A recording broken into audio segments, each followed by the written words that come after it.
Light Touch is a non-medical wellness device designed to support calm, regulation, and more restful sleep in the midst of everyday stress. For first responders and other high-stress professionals, it offers a simple way to support steadier functioning, recovery, and overall well-being. To learn more, check out episode 317 or visit mylighttouch.com.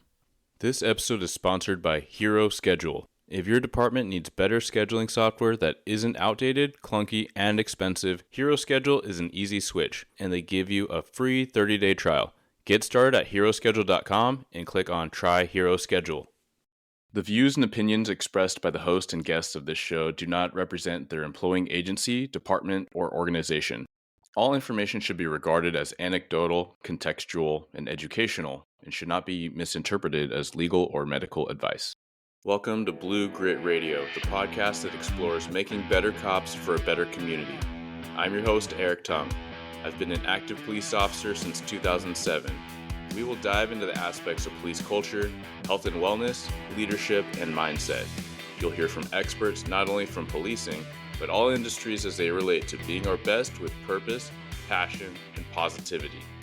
Join me as we share stories, lessons, and advice so we can all be better for ourselves, our teams, our families, and our communities. All right, everyone, welcome back.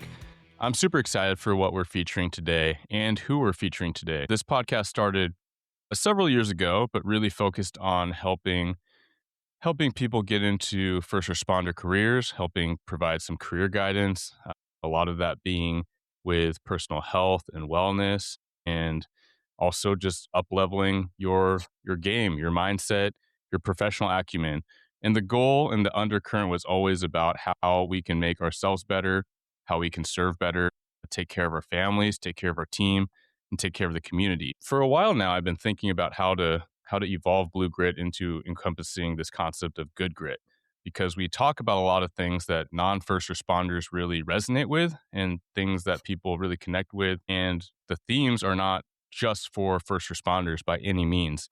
And so this concept of good grit with the newsletter and just sharing this positive message for more positive connection and community, with all that energy, I feel like what better way than to feature my guest today and our guest that you're going to be able to learn a little bit about. This young man, this gentleman, I heard him speak publicly on his project, and I was just floored. I was attending this public meeting for a totally unrelated reason, and I got to see him show up with his dad and address all these strangers and talk about his passion project, by which I was really moved. I was really moved by his story and what he's doing. And I felt like in whatever way I could, I just wanted to share what he's doing specifically, but also I want us all to think about and learn from this young man, because we can all get down on ourselves in our situation, but there's so much inspiration we can see. And what I want and hope and believe that this can ignite in all of us to try to create just a little bit more good in our lives, in our circles, in our daily interactions. So without further, Atharv, thank you so much for joining me today. Hello, Can you tell us a little bit about yourself? my name is Atharv Kamaria. I'm a 7th grader. I live in Sammamish, Washington, and I'm the founder of Printable Dreams. Yeah, well, fantastic. Thank you so much. Can you tell us what is Printable Dreams and where did that idea come from? Printable Dreams, it's a nonprofit to help any kid, any parent, anyone who needs help. Either they're going through something hard like a divorce or some issue, they can always reach out to us. They can upload a drawing of theirs. We will 3D print it and ship it to them free of charge. Yeah. And that's a fascinating idea, right? And so I heard you describe it as, essentially like a kid going through some really hard time. It started with your own recognition of medical challenges that you faced and were watching other kids face. And the idea that they could just draw something, create something, a creature, an animal, one of their dreams on paper, and then have it be realized in this actual tangible item that they can hold through 3D printing.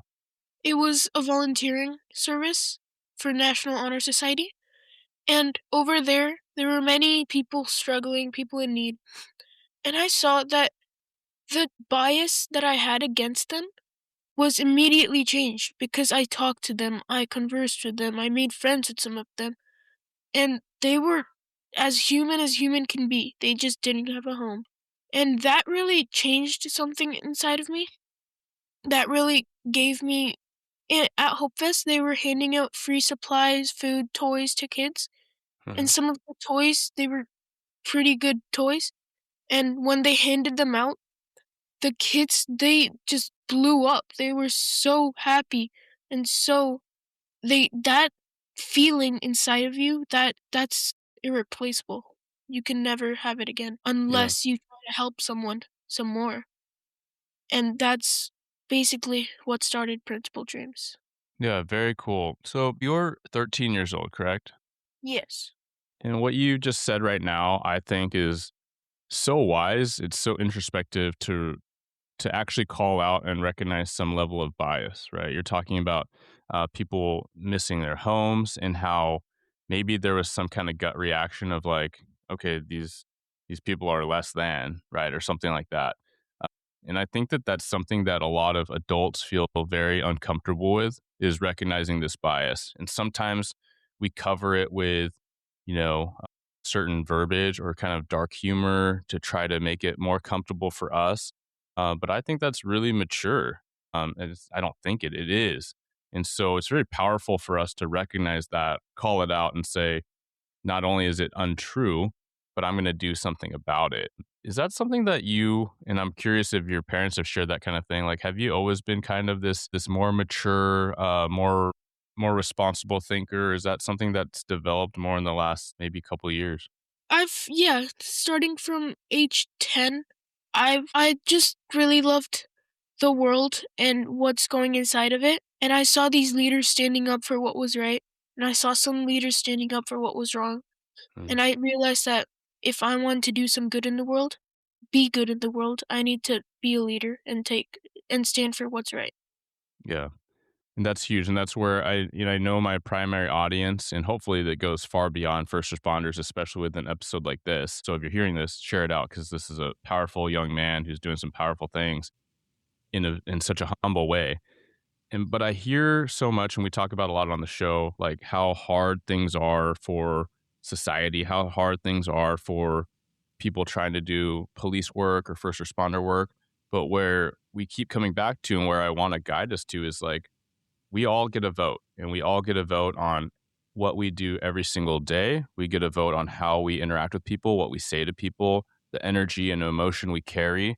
And we don't have to be victims of circumstance. Like we can choose to be bigger.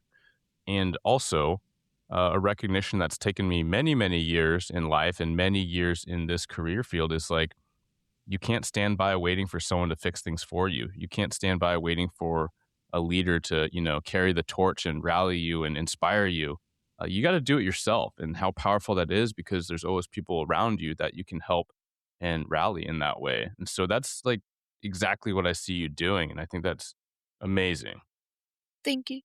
That what you just said was very wise, and yeah, that's a core part of what I thought, that you can't just stand around waiting for someone to pick you up and make you do stuff, you have to go and do the stuff. And we talked before the recording started. I asked if you were comfortable talking about your medical diagnosis or kind of what got us here, because in your public address, if I remember correctly, you're basically in such an impressive way. Again, you were sitting there with your dad. He had just the proudest dad smile, and I was like, "What a cool!" Like, I love that. I love that you're doing it together. But he was there like clearly as your support. Like it was very clear that you're doing this, basically on your own. But the thing being, like, even in your introduction, when you're like, with your medical diagnosis and challenges, you realize that, like, you didn't feel bad for yourself. You saw all these other kids that had it way worse than you, right? Maybe more significant adversity as you saw it. But then just the idea of you're like, man, these kids are, making art, they're doodling. Like, I could do something to help realize their dream, right? Make it a printable dream. And then it just made me think about like how much joy something as simple as that could create. And even I said create, like how much creating out of adversity is probably like the medicine, probably the antidote for a lot of our hardship. Yeah, can you talk more about that? Yeah, so when I was born, I was born with a congenital heart disease, and my parents told me about it, and they said it was hard for them, but it was never life-threatening, like, it wasn't that bad. It was just something that could be bigger, but it wasn't, and I'm very lucky for that. But at that hospital, I saw many, many kids suffering through something way worse than I am. Cancer, stuff I can't even name. Yeah. And Mm-hmm. I saw them struggling, and I saw them, as you said, doodling, and that sparked, hey, I can do something with that. I can help them. I'm not a doctor yet, but I can help them. And so I went to my IT department at my school, and my teacher, he was very gracious into letting me use his 3D printers to start this nonprofit. Well, that's amazing. I love how you recognize so much. And again, I just want to share your example and your role modelship. And yes, mostly for adults, because we can all get really down on the situation. We can have our own struggles and adversity, but you found a way to not only recognize that you didn't have it that bad, which I think there's a lot of power in recognizing like we don't have it that bad, but then also how you could build more good, how you could build more positivity, how you could share that, pay it forward. And that's exactly what I see the project being. And so, and then to recognize your resources, right? To go to your school teacher and talk about your idea, and then realize how you could get permission to use the school 3D printer. I believe you said you're bringing your own filament. And then just for the audience, because I think this is also a powerful thing. It's not just an idea, but then how you had to take some responsible action and you had to make this a real thing. Like, can you tell us a little bit about raising the money and working and then creating the nonprofit? So, at first, it was just an idea in my head, and then I waited for a bit, and I realized that I did some research to see if anyone else had a nonprofit like this. There was no nonprofit at all like this. So, made a whole plan. I bought filament from my dad's seed money. My mom was a vendor at the Redmond Saturday Market, and next to us there's this elderly lady who is about 80 years old, and I helped her pack up, sell her items, and go home. And I raised $300 that summer, and that was about three-fourths of what is starting my printable dreams. And I had to ask my IT director at my school, and he was very gracious. And that's amazing again. I just want to circle like this is a young man who's just taking matters into his hands. He's learning the things that he needs to know and things that a lot of adults don't know. A lot of adults might have thought about an idea like this and then, life just keeps going. And, as a 13-year-old, it's not like you don't have stuff. Like you're becoming a young man. School's picking up. It's getting more challenging at that age. Social dynamics. And so I love that. I'm curious, what else do you do? What else keeps you, motivated and joyful? What are you passionate about? I really, really like to code, and I'm hoping to bring these two passion projects together by making my own website. So I really hope to devote my entire summer into coding a website that technically would be, in the technical terms, would be all mine.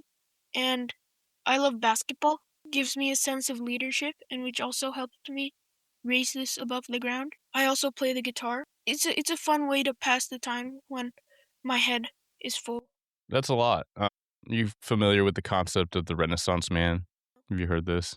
It's like Leonardo da Vinci, right? Artist, inventor, scientist, and those are the vibes I'm getting from you, right? It's not. I mean, I'm going to say just, but all of these things are very impressive on their own. It's not just creating a nonprofit to help kids that are going through hard times. And then I also want to just throw out, because I remember your introduction when we were talking about it, was getting other people involved, like how other people can help, not just through donations, but they can also volunteer their own time and 3D printing, apparatus, right, to help actualize these things. And we'll get to that later. But also coding, right? Like I'm smiling because I had such a low level like introduction to computer language, computer science that is not even relevant anymore. When I was in high school, I tried to do it because I have family that did it, and it it was one of the most difficult things where, we all our brains are different and what we gravitate towards, what we're good at naturally. I was not good at any of it. I could not tell you a single thing about it. And so the fact that you're coding, I'm super impressed and really excited for you in that. I could totally see this overlap of what can only wait and be excited about what you're going to achieve in your lifetime, given, or even like the next couple of years. It's going to be fascinating. Then also, like basketball, to do something totally different with sports and a team sport. And again, for those that know me well and those that listen along, like I didn't grow up playing sports and it's a deficiency is my hand-eye coordination at times. From interviews to jail calls, Ditto Transcripts delivers fast, confidential, and court-ready transcription for law enforcement agencies. Ditto is CJIS compliant and is already working with agencies all over the U.S., including the Washington State Patrol and the National Park Service Investigations Unit. Get started now at dittotranscripts.com. That's dittotranscripts.com. To hear details about all the applications of Ditto Transcripts and exactly why this is a key solution for your organization's workload issues, check out episode 232. And so, very impressed by that. What position do you play in basketball? Power forward. Power forward. So you got this leadership and eyes are on you. So definitely very much like a lead from the front kind of guy, which is what I see in these other respects, which is really cool. And then music, which I can resonate with. I love the power of music and the therapeutic aspect there, but also the art aspect there. What do you like to play? What do you like to listen to? I like either jazz or rock. Yeah, any bands or artists you want to share that you are liking these days? I love Nirvana and the Beatles. Yeah. They're like one of the best artists I've listened to. Yeah, there's a lot of people that are going to really appreciate, especially like the millennials and Gen Xers that listen, like the Nirvana throughout or shout out, especially, us both being in the Pacific Northwest. I've definitely come to appreciate them a lot more than I used to in the last 10 years. And then the Beatles, is there an album or like kind of an era that you like the most right now? I like two songs mainly. Bohemian Rhapsody and Hey Jude. Yeah. Oh, Bohemian Rhapsody by Queen. Dude, I love it, man. Yeah. Anyone called you an old soul? Not yet. Not yet. I'm going to call you an old soul, and I mean it in the most complimentary way. I like to think that there's aspects of me that are like an old soul. My daughter for sure is an old soul, but just like an appreciation for this classic stuff. You mentioned jazz. I have a strong, long-lasting affinity towards jazz as well. All right. Thank you for sharing a little bit about yourself more. I want to pivot back to printable dreams. And so I kind of gave a tease there, but can you tell us like how people can learn more about printable dreams and how they can get involved? I have a website at printabledreams.org. You can go over there. There's a fill out form if you want to partner, if you want to come help. We've reached out to many networks such as Children Miracle Network and Seattle Children's. We haven't heard a reply from them, but we would be grateful if some of you could help us connect to one of those hospitals or one of those networks. Fantastic. So it sounds like people can donate. People can fill out like, hey, this is the type of thing I'm good at. This is the way I can help. Maybe they can throw out some ideas to you and how they can help you network, get connected. And then also like if you have a 3D printer and you just want to, donate some time, maybe some filament. Is that accurate? They can do any number of those things. They can also 3D design. Usually when I get the drawing, I 3D design them by myself. Or if it's more generic, I use a standard license and print it from MakerWorld. But I like to design it myself because then more of that, it's unique to me feeling. Yeah. And so not being a 3D printer guy myself, how long does that take? Is that I imagine it's a skill that you can get better at, or it depends on how detailed you make it, or maybe the quality, right? But is there a range that it usually takes? Per print, it's 3.5 hours-ish. For me, I'm a beginner, so. Well, that was a lot of time, and time is such a valuable resource. So I think that I'm glad I asked that question because I kind of had no idea. I was like, I don't know, maybe a simple thing's like 30 minutes, maybe it's an hour, maybe it's more, but it just gives all of us that are unfamiliar the context of how much time and effort and dedication that takes. And for sure, right, like you mentioned, you're a beginner, but it sounds like it's something that people can kind of make the entry point and help in whatever way they can. Awesome. I don't mean to put you on the spot, but I'm curious. Is there, as you talk about wanting to bring together printable dreams and then potentially a career in coding, what else is on your mind? Like, what are some other, like, maybe ideas that are little irons in the fire that you think might be brewing up in the next, decade or several decades as you expand, from this very exciting start? None yet, but I'm pretty much focusing in like 2 or 3 years. Printable dreams, it'll grow into something that goes all around the world. It starts from here, Samamish. And if a kid or a child or a person wants to draw something and they're all the way over in Uganda, a person in Uganda who's a volunteer can draw it, can 3D design it, print it, and ship it to them to reduce art costs and to make the whole process faster. Yeah. I love that. And I remember you shared a version of that when you were sharing publicly. And I think that that just builds this community in such a different way. I thought, and again, I was so inspired when not just your idea was introduced, but when you're talking about making it a global thing. And it's almost like if you zoom out and you look at the world, you could affect the whole world through an idea like this.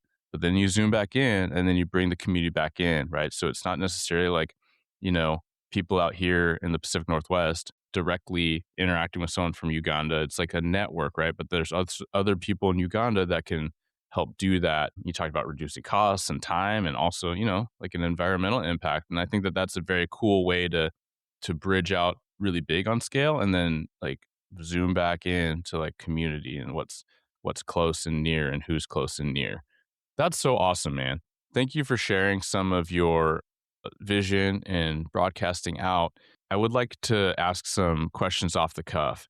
For kids going through a hard time, or really adults going through a hard time, what comes to mind that you would like to share and ask people to think about? Just keep on going. There's always someone who has it worse. And try to learn from the experience. What can you do to help other people that are like this?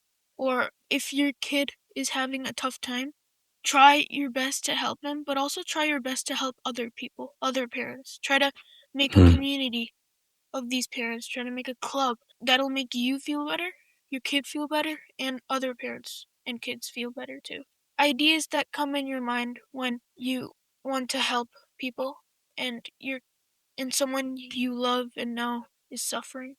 I love that. And if I could review a couple of those things, one is to keep the perspective, right? Sometimes I even do that for myself. I learn so much and I get so inspired sometimes by these historical events and people that went through these completely like seemingly insurmountable things in world history or personal adversity challenge, like people getting captured in war. Like I didn't go through any of that. And so my daily struggles, my daily challenges are very different than that. But if someone else can do it, stay positive, then certainly we can too. The other thing I kind of hear you saying, and it's because I was reminded of this recently, we talk about resilience and you're a sharp guy. I'm sure you're familiar with resilience. You display so much resilience. Have you heard of the concept of anti-fragility? I'm familiar with it, yes. Yeah. And so, like, I even asked first responders, and some people, like, they can kind of piece it together. But I think what's cool to kind of underline there is it's not just a recognition of, we can overcome our adversity, but it's like we're strong and we're more capable because of our adversity. And I hear that in a lot of your story and what you're sharing out too. In the last piece, and I'm curious if this is a phrase that you've heard in your circles, but peer support. Is that a concept that you guys talk about or you've heard about in kind of the maybe the family relations of kids going through something?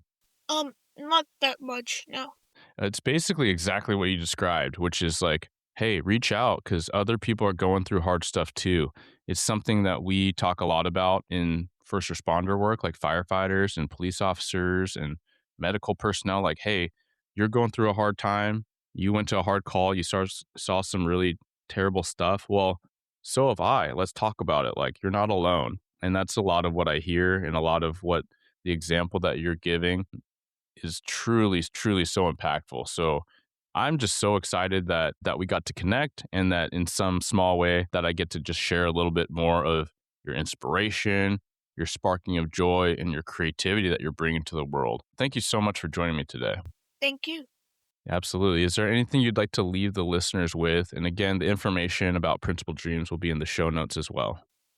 Just that my website is principaldreams.org. There's multiple ways to contact me there. And in my website, there's groups where you can join groups if you would like to.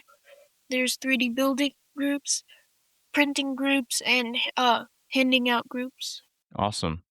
Well, thank you so much, man. You're such a cool dude. I really appreciate what you're doing, and I'm inspired. Thank you for sharing your gift and your gifts with all of us. Thank you for tuning into another episode of Blue Grit Radio. As always, support this community by subscribing, giving us a 5-star review, and following, liking, and sharing posts on Blue Grit Wellness on Instagram. You can reach me there or email me at bluegritwellness@gmail.com.